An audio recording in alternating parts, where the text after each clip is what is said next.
ओम नमः शिवाय। प्रदोष अथवा त्रयोदशी का व्रत मनुष्य को सुखी बनाता है। बुध प्रदोष व्रत का महात्म्य को गंगा के तट पर किसी समय वेदों के ज्ञाता और भगवान के भक्त सूत जी ने शौनक आदि ऋषियों को सुनाया था। सूत जी कहते हैं कि त्रयोदशी का व्रत करने वाले को 100 गाय दान करने का फल प्राप्त होता है।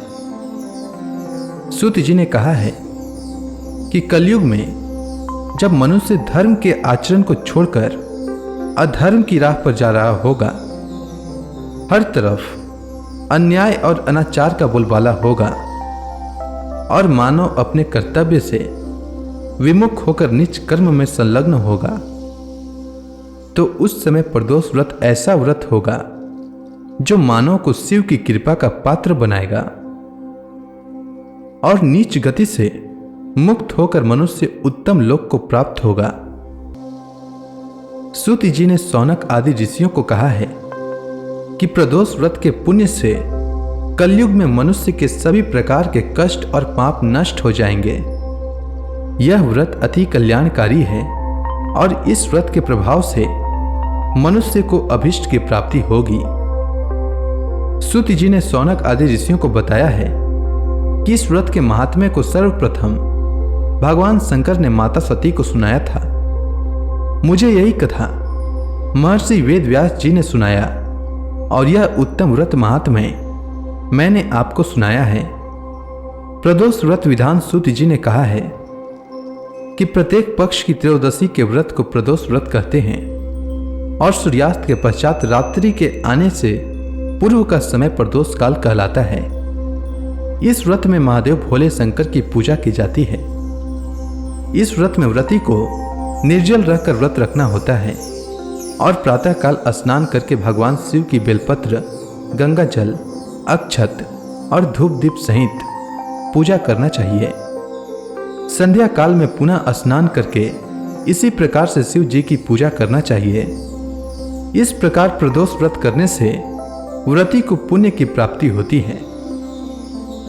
श्री सूत जी बुध प्रदोष व्रत की कथा सुनाते हुए कहते हैं, बहुत समय पहले एक पुरुष का नया नया विवाह हुआ था। विवाह के 2 दिनों बाद उसकी पत्नी मायके चली गई।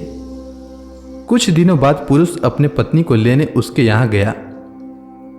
बुधवार को जब वह पत्नी के साथ लौटने लगा तो ससुराल पक्ष ने उसे रोकने का प्रयत्न किया कि विदाई के लिए बुधवार शुभ नहीं होता, लेकिन वह नहीं माना और पत्नी के साथ चल पड़ा। नगर के बाहर पहुंचने पर पत्नी को प्यास लगी। उसने अपने पति से पानी लाने के लिए कहा तो पुरुष लोटा लेकर पानी की तलाश में चल पड़ा और पत्नी वहीं पेड़ के नीचे विश्राम करने लगी। थोड़ी देर बाद पुरुष जब पानी लेकर आता है तो देखता है कि उसकी पत्नी किसी और के साथ हंस हंस कर बातें कर रही है और उसके लोटे से पानी पी रही है। उसको यह सब देखकर बड़ा क्रोध आता है। वह निकट पहुंचता है तो वह देखकर आश्चर्य रह जाता है कि जिस व्यक्ति को देखकर वह क्रोधित हो रहा था उसका शकल उसी की भांति था।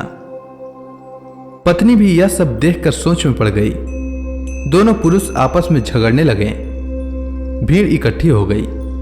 सिपाही आ गए।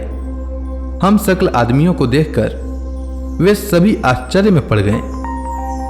उन्होंने स्त्री से पूछा कि बताओ तुम्हारा पति कौन है। वह स्त्री किम कर्तव्य विमूढ़ हो गई। तब वह पुरुष भगवान शंकर से प्रार्थना करने लगा कि हे भगवान भोलेनाथ, हमारी आप ही रक्षा कर सकते हैं, हमारी रक्षा करें।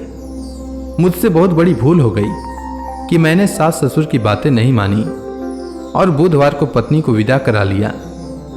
मैं भविष्य में ऐसा कदापि नहीं करूंगा और मैं बुधवार को पड़ने वाला प्रदोष व्रत रखूंगा, साथ ही धर्म सम्मत कार्य करूंगा।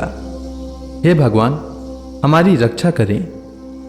जैसे ही उसकी प्रार्थना पूरी हुई, दूसरा पुरुष अंतर ध्यान हो गया। इसके बाद पति पत्नी सकुशल अपने घर लौट आए। उस दिन के बाद से पति पत्नी नियम पूर्वक बुध त्रयोदशी प्रदोष व्रत रखने लगे। अतः बुध त्रयोदशी व्रत हर मनुष्य को करना चाहिए। भगवान शिव और माता पार्वती को प्रसन्न करने के लिए मनुष्यों को प्रदोष व्रत करना चाहिए। इस दिन भगवान शिव की विधि विधान से पूजा करनी चाहिए। धार्मिक मान्यताओं के अनुसार प्रदोष व्रत के दिन विधि विधान से भगवान शिव की पूजा और व्रत रखने से भक्तों की सभी मनोकामनाएं अवश्य पूर्ण होती हैं। इस व्रत को रखने से 2 गायों के दान के बराबर पुण्य फल प्राप्त होता है। तो इसी के साथ बुध प्रदोष व्रत की कथा समाप्त होती है।